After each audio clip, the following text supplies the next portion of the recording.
Hi everyone, this is Judy. I haven't been on for a little while, and I think I'm going to do a couple videos on what has happened to me and just explaining it.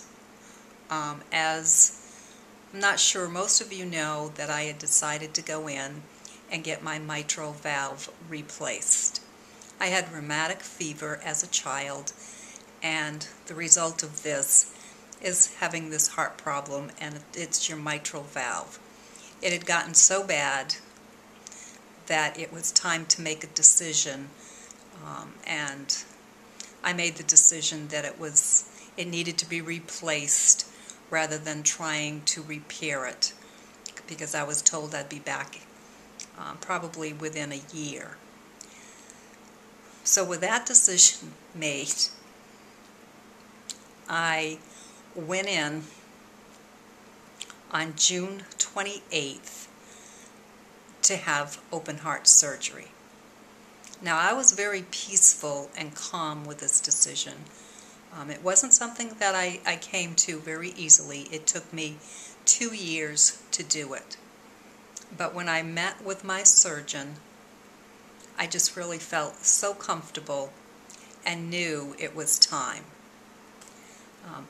Also, we were having a little grandson due in September, and I wanted to be 100% healthy. Now, to me, I was healthy. I didn't really have any other problems. I don't have high blood pressure. I don't have diabetes. I don't smoke. I thought this was going to be a breeze. I thought within 3 or 4 weeks, Judy was going to be up and about, running around, and everything was going to be okay. I know they told me it was going to take 6 to 8 weeks, but I'm thinking, not me. I'm healthy. I'm going to do this, and it's just going to be that easy. I'm determined to get through this. And the surgery went fine. I believe it was like 4.5 hours. I mean, for me, I was out. I came and I was in intensive care, and my daughter and husband were there when I woke up, and I couldn't talk because I had the tube down my throat and very, very groggy anyways from being put out for that many hours.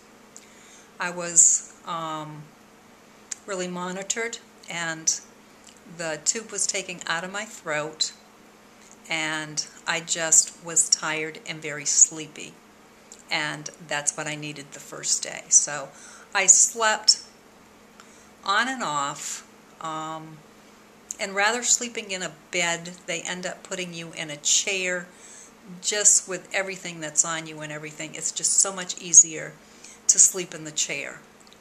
And I didn't have a bad night. I slept on and off. And of course they're coming in to monitor you and everything.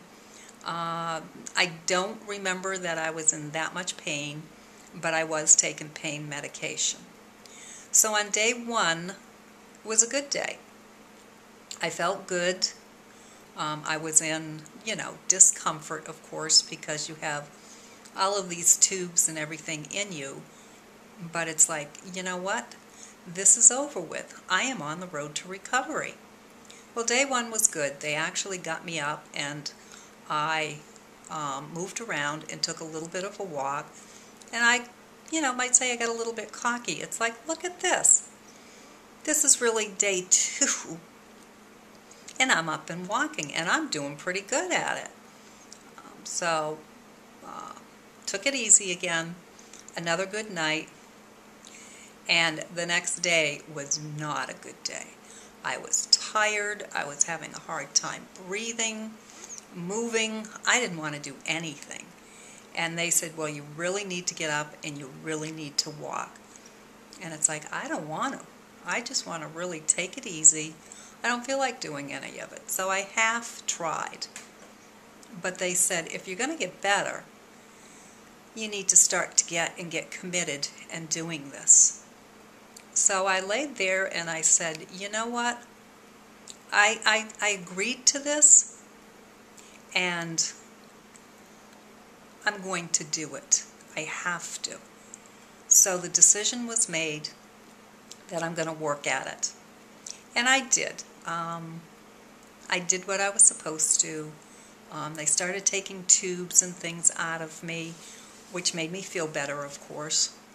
And I was pretty much down to not having anything on me where I could get up and go. And that was the time to move me into out of intensive care and into my own room. And that was the turning point for me, because it was like, I have my freedom. Do I have to have somebody walk with me? Do I have to have somebody with me when I move or do anything? And they said, no, you're here and you're pretty much on your own. You just have to watch what you're doing and, take it slowly. So to me, that was like, oh, wow, I've just got this free pass. So I was in there for a couple of days.